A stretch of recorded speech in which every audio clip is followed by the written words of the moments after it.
What is up, Retro Maniacs? Welcome to the Retro Card Chat Podcast. My name is Mike. I am from Mike's Retro Trading Cards. I am also the most boring podcaster on the entire internet. Some may call me human ambient, but I have to be this way to counteract the effervescence of these two men.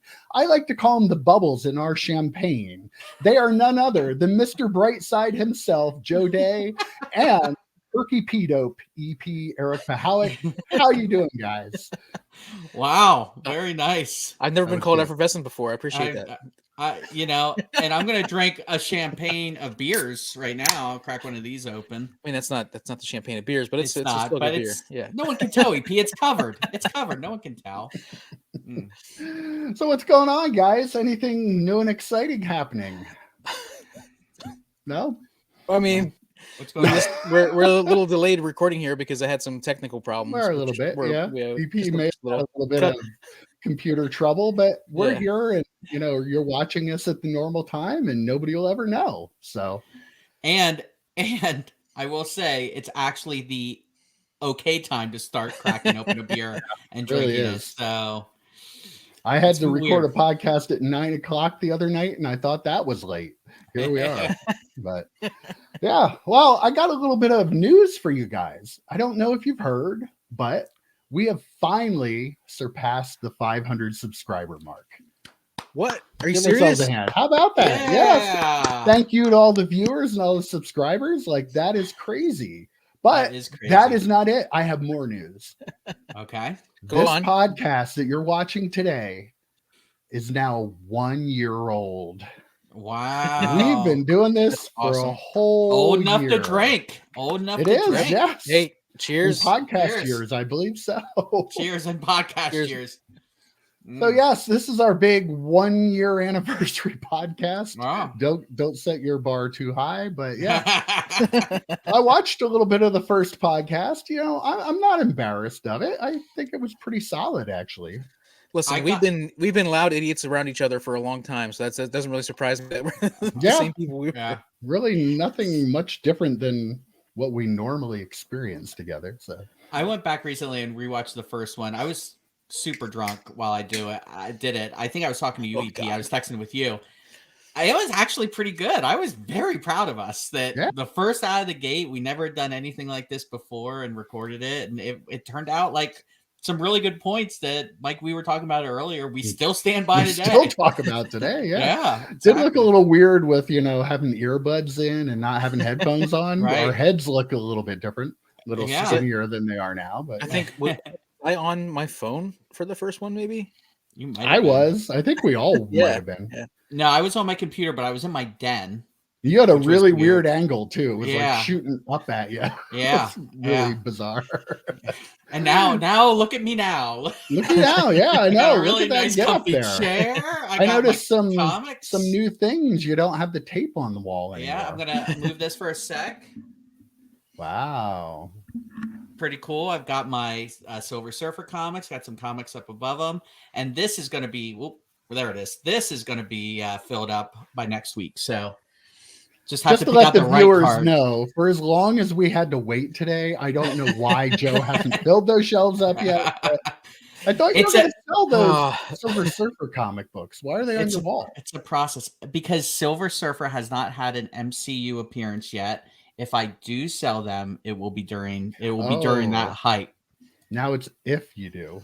If I sell them. Okay. Now, to be fair, they're not technically mine. They are Rob's. So it would have to be a consensus if we would want to sell them or not. I am in the camp. We wait until Silver Surfer hits the MCU. He is indifferent. So we're going to go with what I say at this point. Okay. All right. Well, we'll see. EP, what's new and exciting down there? What do you have behind you there? Is that a Ken Griffey Jr. card? Yeah. I mean, up here, there are two. I can't point. There's one, and which direction? There we go. There's the other one. The two. I picked up a second Topps Chrome anniversary, 1988 anniversary silver pack Griffey. They're like when I checked the last, they were pop 18, and I just sold mine for $50, and I got that one for $25. So, I mean, yeah, figure might as well pick that up. I was gonna sell one to PSA, but then the other one sold for a price I was happy with. So, okay, there you go. Well, You definitely don't have enough 2023 tops, so I'm glad you got a little bit more. Dude, I'm telling you, I've already sold 2 of the sets, so I am down to I just sold the last of my greatest hits. I'm actually at the point where probably should go buy some and stock up. Buy another case. I'm not buying any more 23 tops. Don't do that. I'm buying some other stuff. Don't. Oh, well, guess we can get into it a little bit here. I don't know if you guys saw, but this past week there were some shenanigans, I like to call the hobby influencers. Some of our other content creators like to call it hanky panky. I'll call it shenanigans. I don't want to steal their line. Yeah. But apparently, first of all, the great curator, our old friend and buddy, had a warmonger purple PMG that was a PSA 10 that people caught in the video that he was on DAP's channel. I guess they were doing a pack battle. I guess that Mojo sports guy, that's not content, that's drama from Sports Card Radio. Yeah. And another guy were there doing a pack battle. I guess they were all putting a card up and the winner took them all. And he was claiming it was $1,000 card. And a lot of people apparently called him out on it. I guess you can buy like a PSA 9 of that card for like $25 on eBay. So there's a big stink made about that. And then the great curator came out in an interview and just said, oh no, this was all, I'll pull back the curtain. This was all just for show. We were just putting on an act. It was, we were all joking, he called it.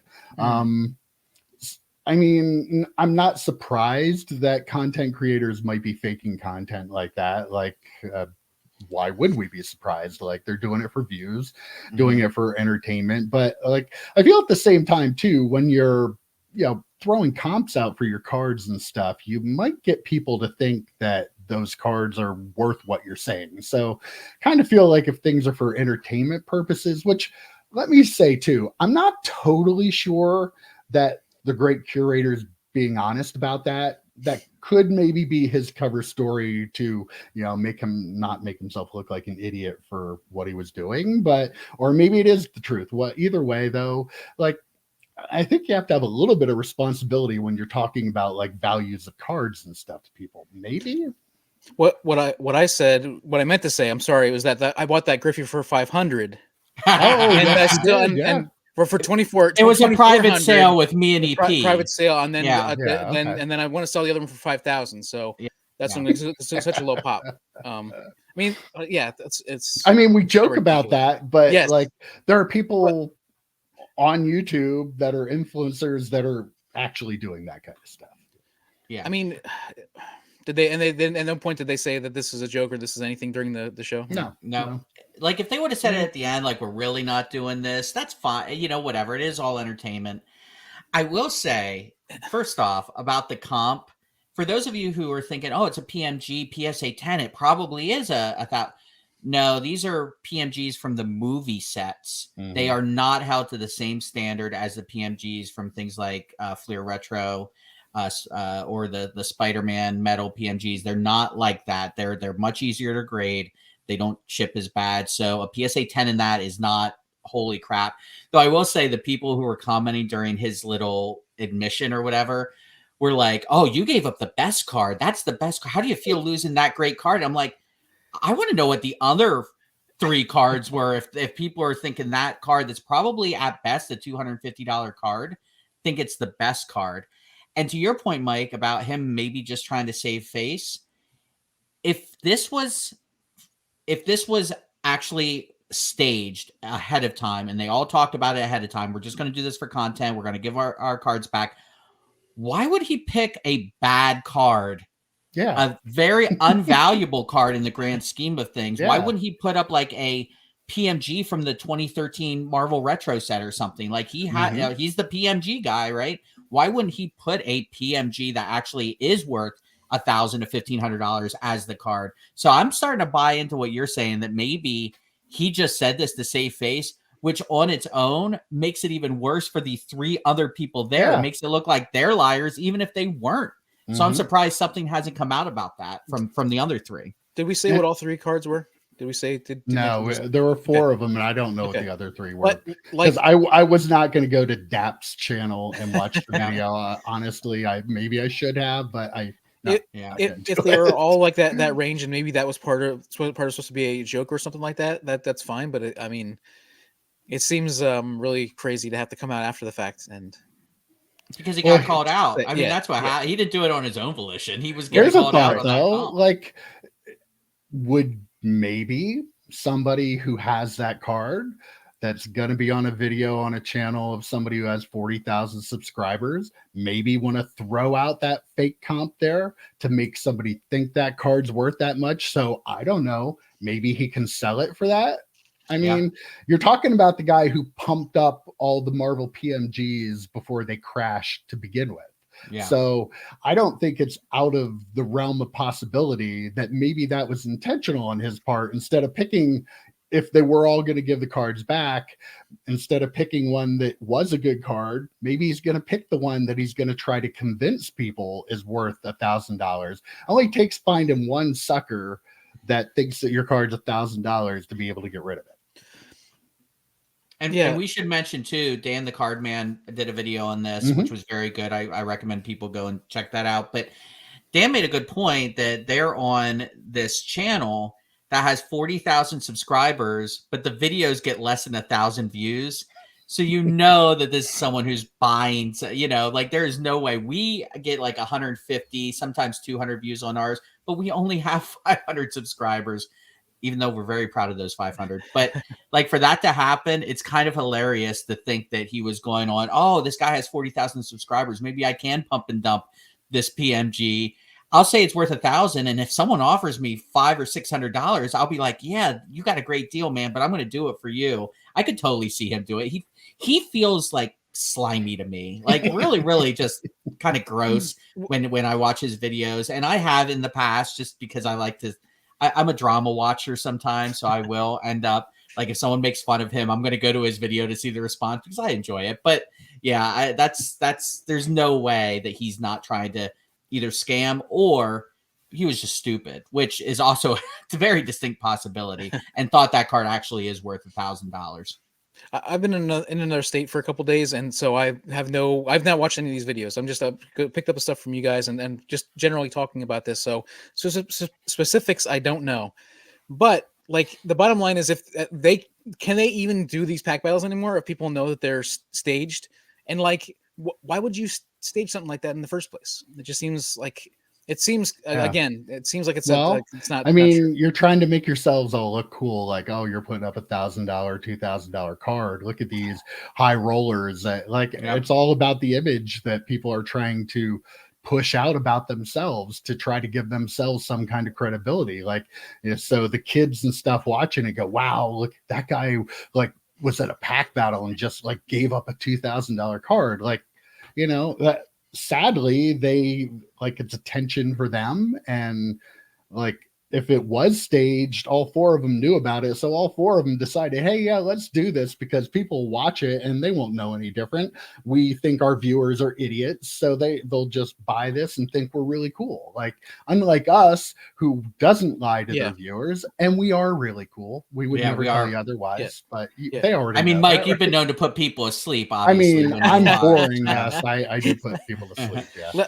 Let's not do any fake shit, and let's just not do any fake shit and be honest. And whenever we make a joke, we usually tell people, hey, this is a joke. Like we go out of our way to make sure people understand that we're joking. Just so much of it going on. And Sports Card Dad too had a video too about some of the YouTube content creators and stuff getting together at shows and making fake deals on cards to set comps for them, like that. They keep the card, then there wasn't really a sale, but they do videos showing that they sold this card for that at a show when they really didn't, so they're trying to pump up like just we've talked about it way too much lately, how gross and slimy part of this hobby is, and it always has been. But now we have YouTube, and we have, unfortunately, a lot of the bigger people involved with it are people who are really not giving people legitimate information. They're just doing stuff in their own best interest. They're, like Chris Sewell out there, baseball card collector, investor, dealer, has a great channel, but like he's in the minority when you get up to some of the bigger channels like that. And it's just gross. And, I'm glad to see that a lot of the other channels, Sports Card Radio, thank God for them for calling out some of these people for the crap they do. Dan the Card Man has been doing a lot of it too. He has a smaller channel, but he has really good content. Like, those bigger people are talking about those of us that call them out on crap being negative, but we're not being negative. We're trying to protect people, trying to make people realize, don't just listen to that person. Like, think for yourself. Don't listen to them.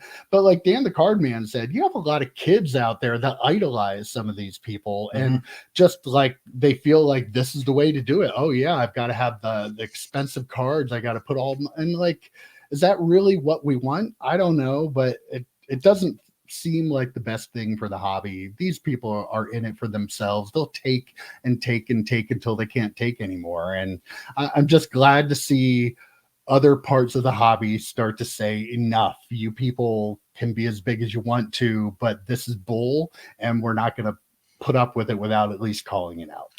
That policing ourselves, like having people that police the hobby is going to keep the hobby going. It's going to keep it from falling into some dire situation, I think. And then one of my guilty pleasures is watching Roth cards. I don't know if you guys have ever watched Roth cards at all. I don't know why it is a guilty pleasure. But I watch that and I think to myself, yeah, half of these deals didn't take place. There's no doubt in my mind that they're staged. Either they were made beforehand, and Northeast Ohio Cards and Comics did a video recently, and Mike made me watch it. And it was a good video. It was a good video. It was an old school Neo video, so I give props for that. But he made the point where there could be a situation where people have agreed to a price off camera, and then they're using this to stage it for the entertainment value. Or that's the best case. The worst case is that no one ever actually leaves with the card. No one actually gets handed money, and they're just making this fake video. There's no doubt in my mind that Roth Cards has faked 99 point. There's no way that you're just randomly going to card shows every single week and buying and selling $10,000-$20,000 cards. It's not, there's just no way it's an on the fly situation. Some of the stuff may be true, but I think more often than not, it's staged in some way, shape, or form. And you were talking about the kids have to have, the cards. They watch these channels, not just the cards.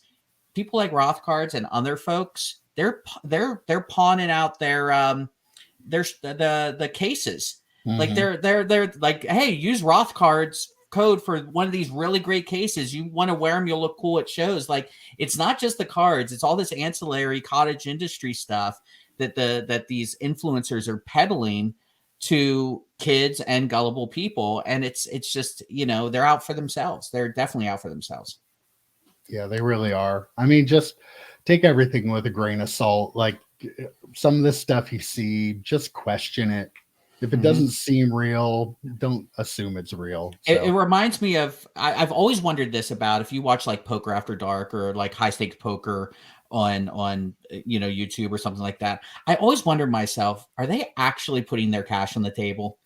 Or is it just, are they just moving chips around to create a TV show for people to watch? That's kind of with the pack battle. That's what it made me think of. Are they actually putting their stuff on the line? Probably not. And then it gets kind of confirmed, or maybe we don't know if it's confirmed. I'd like to hear from the other three people in the room, but they're just moving. They're just shell gaming stuff around, and they're not actually buying and selling or trading these cards. They're just saying they are to get more clicks. It's not, I think it's even beyond the pump and dump of it all. It's just to get more clicks and get monetized on YouTube. That's the end game. It probably has less to do with actually selling cards than it does getting monetized on YouTube.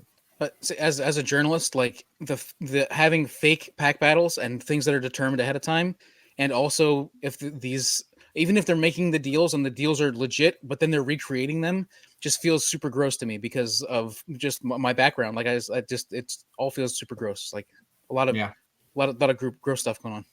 Feels gross to be too, and I'm a pro wrestling fan, so that's pretty bad, yeah. But I mean, I guess the moral of the story is, if you're gonna fake a video, don't have the great curator in it. Like, he's right. Like, why would anybody do a video with him again? I was gonna have him on 8 questions, but Yeah, I decided to get after this whole thing. Well, talking about the seedy side of the hobby, there is a Twitter user named Kel. She's at KellyKel1983.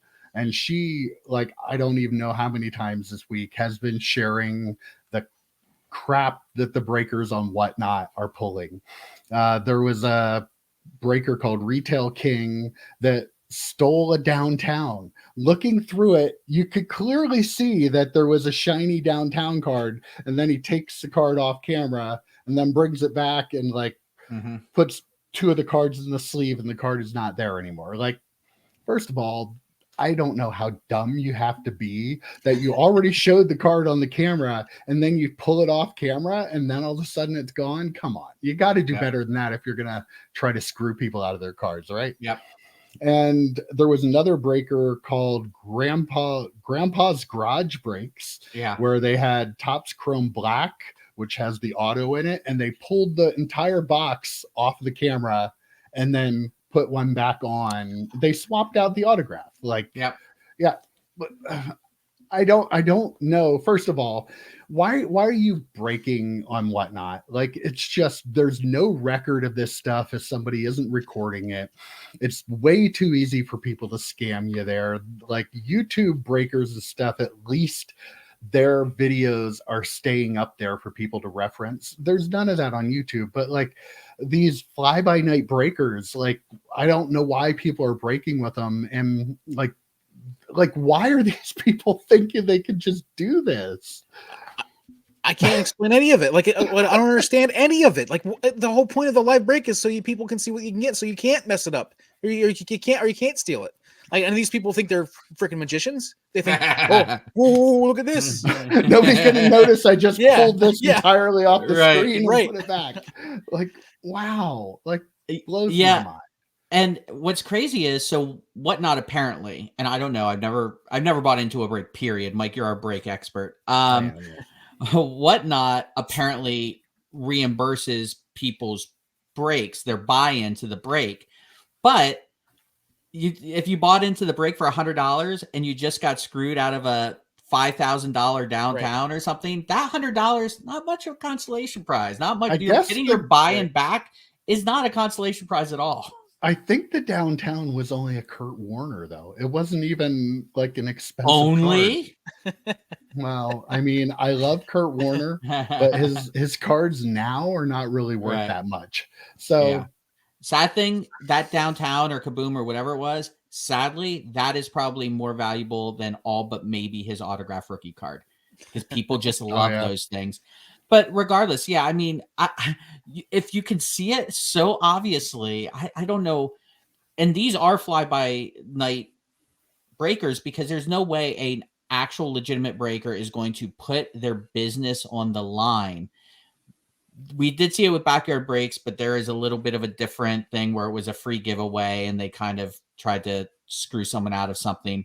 That being said, if you're doing this and someone bought into a spot and you're just flat out stealing the cards, it's not even like you're saying, oh, this was a giveaway and we're just going to keep the card. This is worse. You're stealing a card from someone and trying to do it kind of sneakily. It's just, oh, come on, people. But not even doing it well. Not even doing it well. These people need to be kicked out, right? They need to figure out a way to make these people not be allowed to do breaks. Like I think they did suspend the breaker on Whatnot, but still, like, I don't know.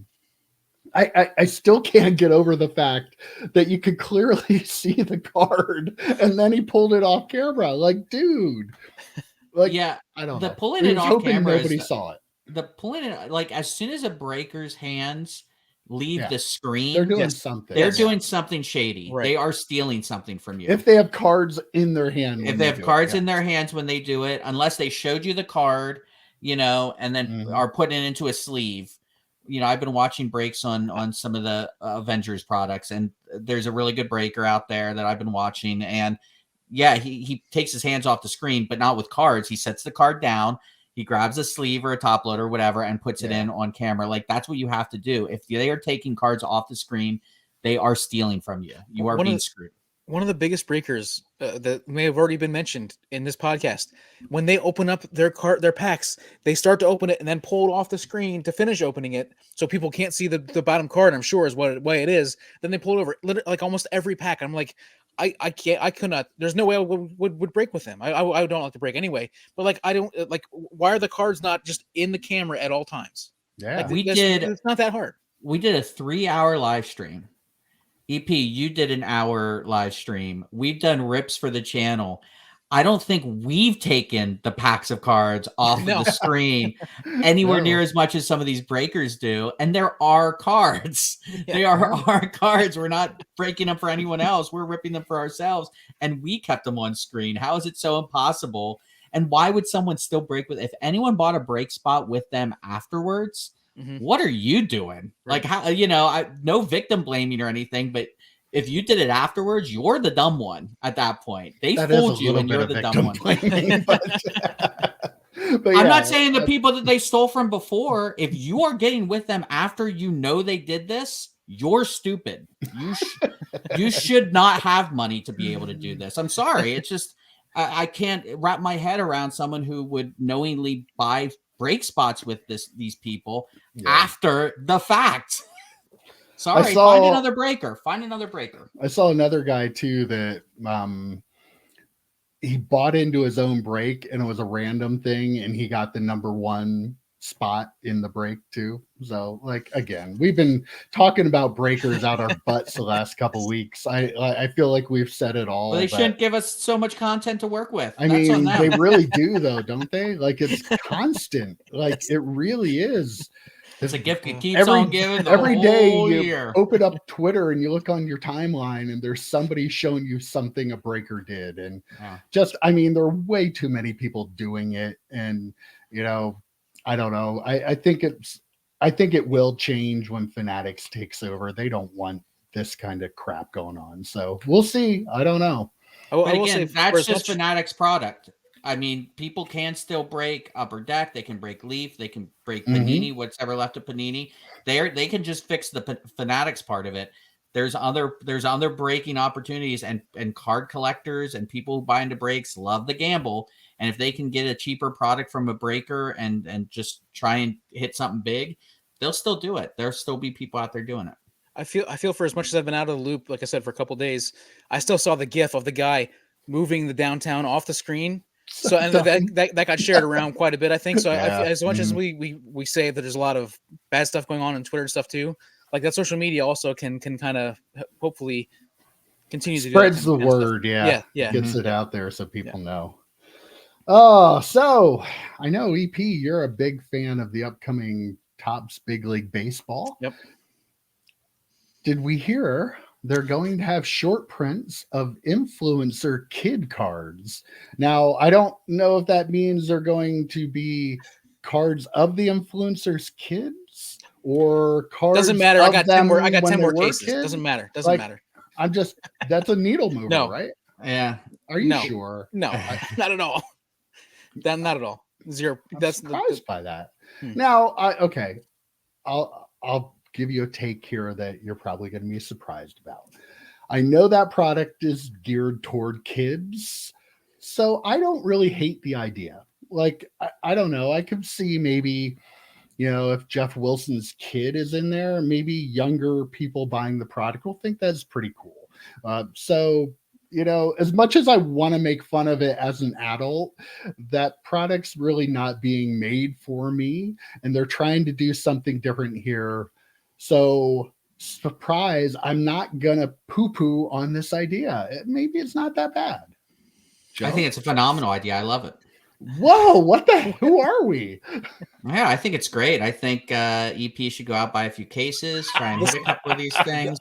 The guy who actually likes the set was the only one that thinks it's a bad idea, that doesn't care about it? I'm being sarcastic. I think it's terrible. Okay. I think it's the dumbest thing I've ever heard. Yeah, no, this is terrible. Mike, you can buy as much as you want. It's not for me. I'm not gonna buy it, but I could see people say it's not for them, and I don't mean you specifically, but people say, oh, it's a kid's product, but we're gonna see a lot of adults opening up this product. It's not like it's only for kids.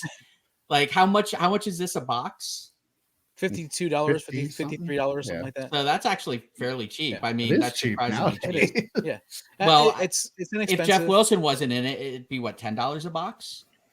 Or Jeff Wilson's kid? I don't know. Like how much did he bump it up? I mean, if you're a 12-year-old, 13-year-old kid and you open up a pack and you pull that card out, I don't think you're going to be disappointed by it. I think you'll think it's pretty cool. I feel like the three of us, when we think of ourselves when we were that age, like we wanted to pull a Mike Schmidt, or we wanted to pull a Griffey, or we wanted to pull Joe, who's is there a quarterback back in those days? All right, back in those days.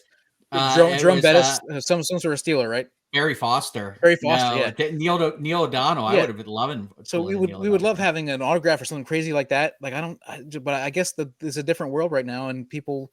Like influencers are kind of a big deal. That was before TikTok and YouTube and and all the social media. I mean, now kids know all this stuff. They watch all the content, and I don't know. I don't think it's really that bad.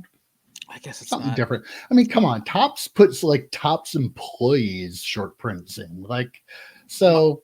At least I can see what they're trying to do and why they're trying to do it. Maybe that's why I have a different opinion, but like, I don't want the, marketing director's autograph card on Topps either. So I don't want Jeff Wilson's, to be fair. I don't want that either. I don't know if kids do, maybe. Yeah. I've busted a number of cases, as I've talked about, of Topps products, especially, and to try to flip them. And this to me feels like one of those inserts where I'm just going to go right past it. I don't care about it. But as Mike said, I might also be wrong. I might also be one of those ones where I look at it after the fact, like on day 2, and think, okay, I guess I'll get around to listing these and see the prices and be surprised. No, this is something that if I saw it, if I randomly opened up a pack of this and I saw it, it would be listed 15 seconds later. Oh, and right. I hope it's Jeff Wilson, because he will buy them up for like $10,000 each, so that he can say he has the most valuable insert, or his kid does. Again, we don't know if it's him. I don't think Card Collector 2 has kids and he's in it, so I don't know if it's them as kids. We were talking about this before, Mike. But I could totally see Jeff Wilson buying his, so he has like the most valuable one. The pump and dump scheme will go from Jordan rookies to Jeff Wilson super short prints from Topps. That's my call.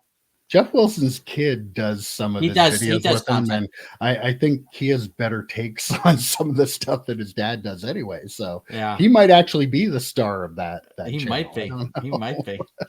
It's not any of those other people, I'll tell you that.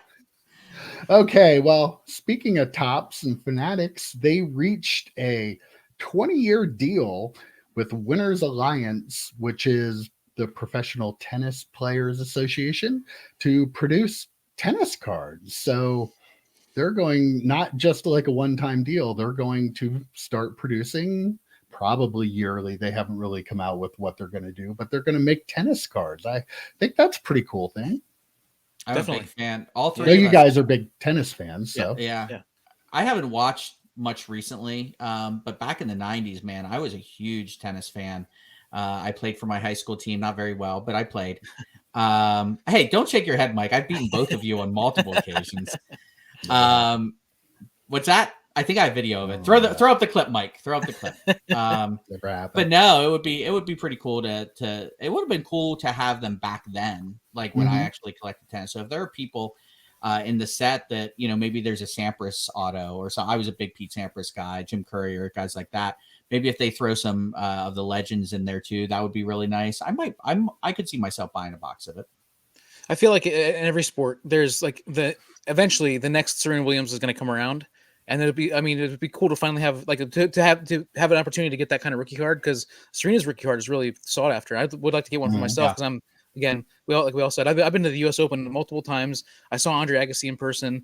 Now I saw lots of really from that era, then like the 90s and early 2000s. I saw a lot of the stars from those eras at the U.S. Open. It's an amazing experience, and I don't watch it like Joe. I haven't watched much this recently, but I still feel like it would. I would love to have that sport be represented in the card industry for sure.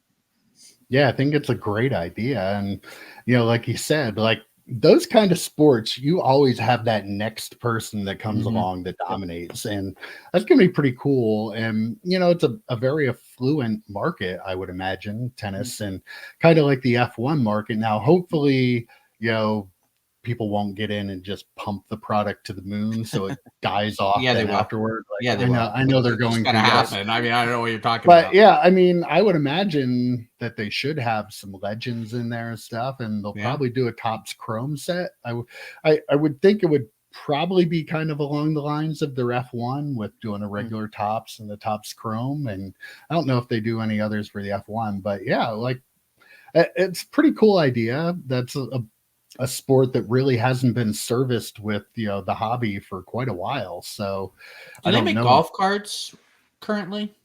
Yeah, the Topps doesn't, but who makes the golf cards? Upper Deck. Upper Deck, I think. I was gonna say, is it Upper Deck? Okay. Yeah, they have the metal rookies and that sort of stuff. Yeah. So okay, all right.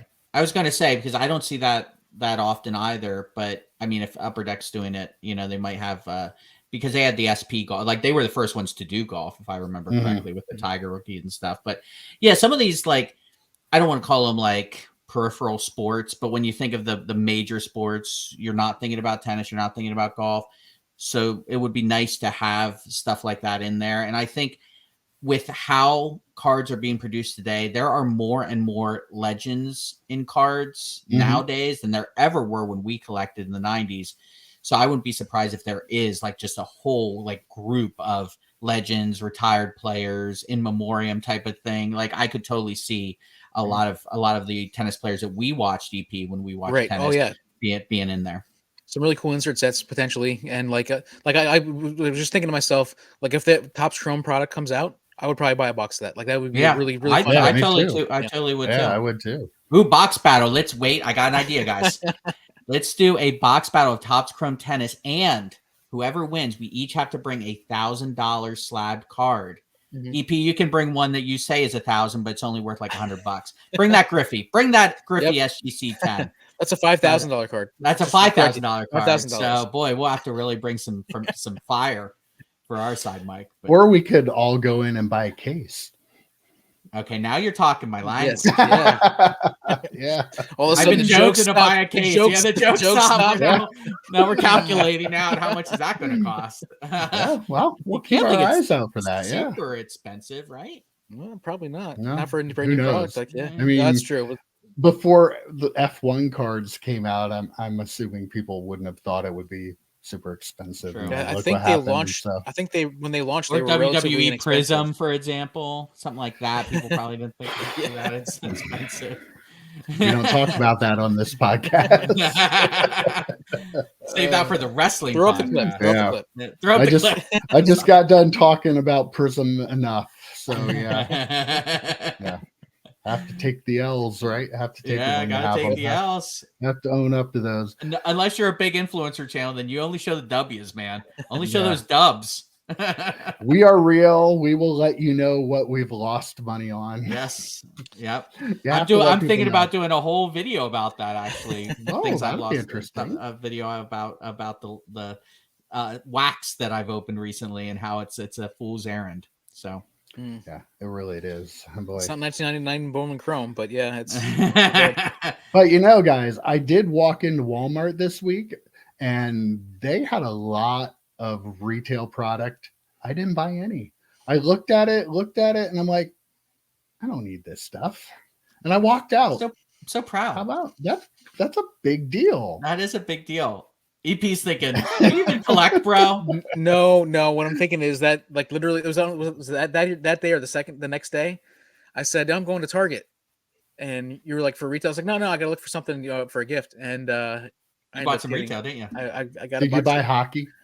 I got a box of Skybox Metal Hockey, or Upper Deck Metal Hockey. Oh, it might be Skybox. Sure did. Is it Skybox? Yeah, I think it is. Yeah. I mean, it's Upper Deck, but yeah. Yep. Did they have any of the Avengers retail in there? No, I look for that No. for sure, but no. Because I don't think Walmart has it. I think it's just Target. So Yeah, I haven't seen any of it yet. Yeah. I was not. Mike was strong, and I was not strong. You were weak. I was actually surprised when I sent you that message that you didn't drive up to the Walmart here and get everything. Just EP just scoops it all off the counter onto the cart. The only problem with our Walmart is you have to tell the it's person working in there what you want, and they have to know what you want. Like, they don't have it where you could just take it off the shelf. Oh, really? They have them behind the counter. Yeah. Gotta say, opening up a metal product, freaking awesome. Yeah. Metal is still freaking awesome. That's I'll leave it at that. Well, yeah. I didn't get any hits or anything, but still freaking awesome. The inserts are still awesome. It's really cool. People love I have metal. been tempted to buy a box of the Skybox Metal Universe Champions hobby, but it was on your watch list. It is, yeah. Go back and watch that, viewers. Go. I was offered one for 170 too, and I didn't jump on it, but we'll see. I might. All right, well, gonna wrap things up. Did you see the King of Collectibles show that's going to be dropping on April 28th on Netflix? The Kenny Goldin show on Netflix. I live on a 5-acre golf course. Oh no, wait, that's wrong channel, guys. Wrong channel. Yeah, I'm excited. I'll watch it. Why not? I'll watch the BS. Yeah, I heard about this on another podcast, and I was like, "This is really cool." Like, I really hope it helps to grow the hobby. I mean, as much as I don't love Ken Goldin and the stuff he's gotten away with in the past, I mean, hopefully it will grow the hobby. Hopefully it's not done in a just, make Ken Goldin look like he is like the biggest sports card collector and knows everything in the world.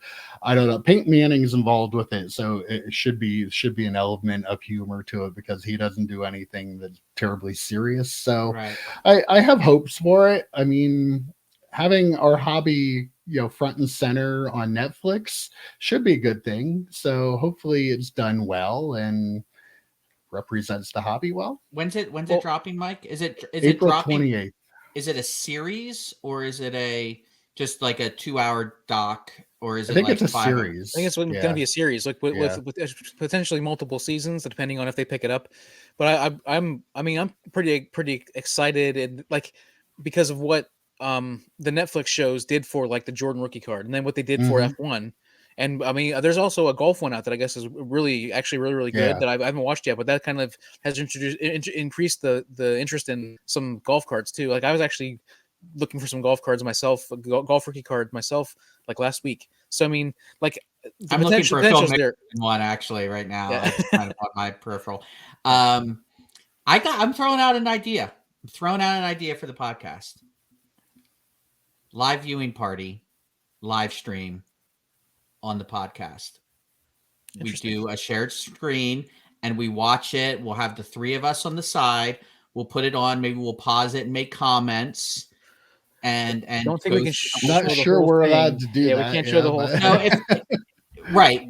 There's ways to get around it. There are absolutely ways to get around it. Not like illegally, but if you're in it or something, like I see reaction videos like that all the time. Yeah, but they only show clips. Like, there's a certain amount of time, then you have to stop, and you can't show a continuous amount you can't show the entire show. Okay. Like, you can only show if like people know, comment below, because I think it'd be hilarious if we sat there and kind of gave a Mystery Theater 3000 type of thing where you sit there shoot the backs of our head. Yeah, and just kind of make fun of the video. I think that'd be interesting if we somehow could do it, but sounds like you guys are not willing to risk it, so whatever. I mean, I would be okay with like a something around it for sure, but I feel like we can't show the whole episode. That is definitely maybe now here's another idea. Maybe we all Go ahead. Okay, we all start at the same time, not shared screen, right? Mm-hmm. And we just pause it and react. We don't have it like on, but we're watching it, and then we're like, okay, let's make fun of this part. Like, I think there's something there. Yeah, we could do that. We could have it on as long as they can't hear the audio, or like all the like I think you're okay with that. Like, there's not a copyright issue or anything like like that. There's something here that I think it would be fun to do for the first episode of this that we should like maybe brainstorm. We've got about a month. Maybe we, so the day before, what we'll do is we'll send a flurry of text out. That's usually how we brainstorm. Yeah. But I think it'd be something fun could be had with this Netflix show. Now, let's turn back the clock.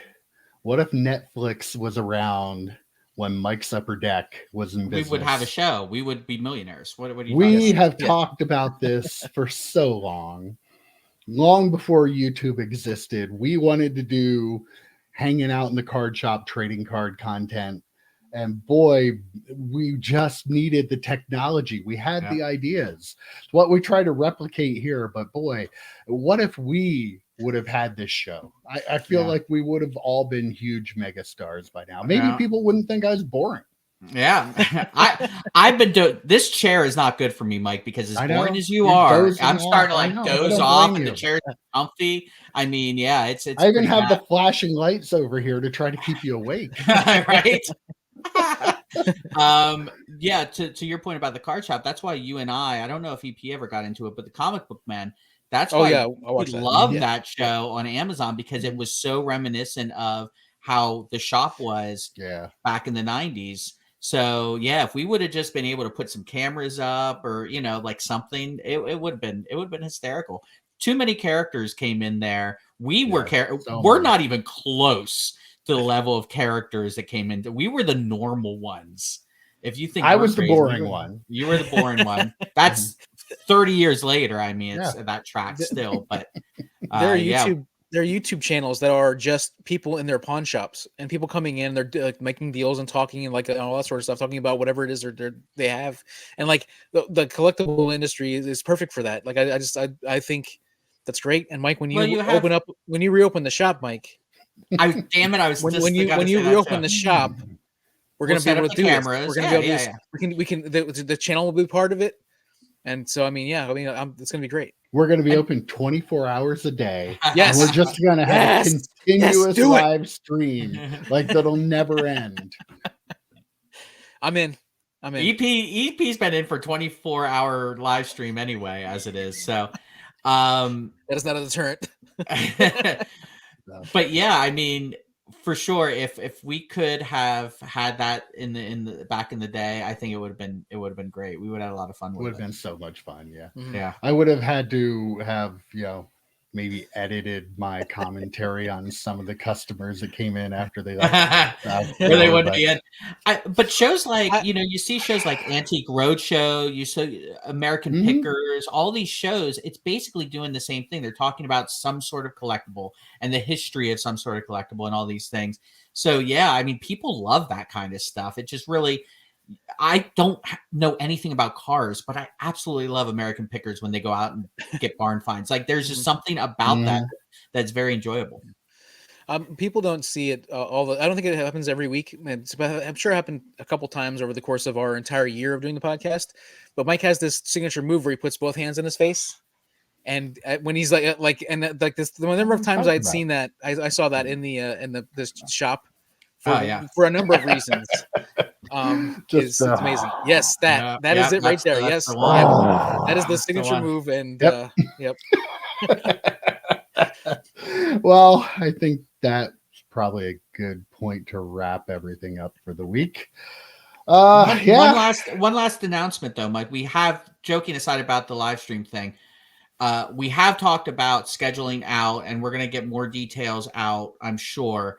But we have talked about scheduling another live stream, give people more notice, and we're going to do our 500 subscriber, celebration live stream. We have some busyness coming up with the holiday and some other stuff over the next couple weeks, but we'll figure out a time to do that, and we will make sure we let everybody know on here.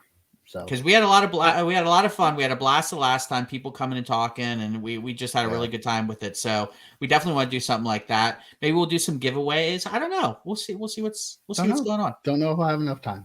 Don't know if we'll have enough time. All right, guys. That was a good chat. Take care, guys. See you next week. See ya, boys. Adios.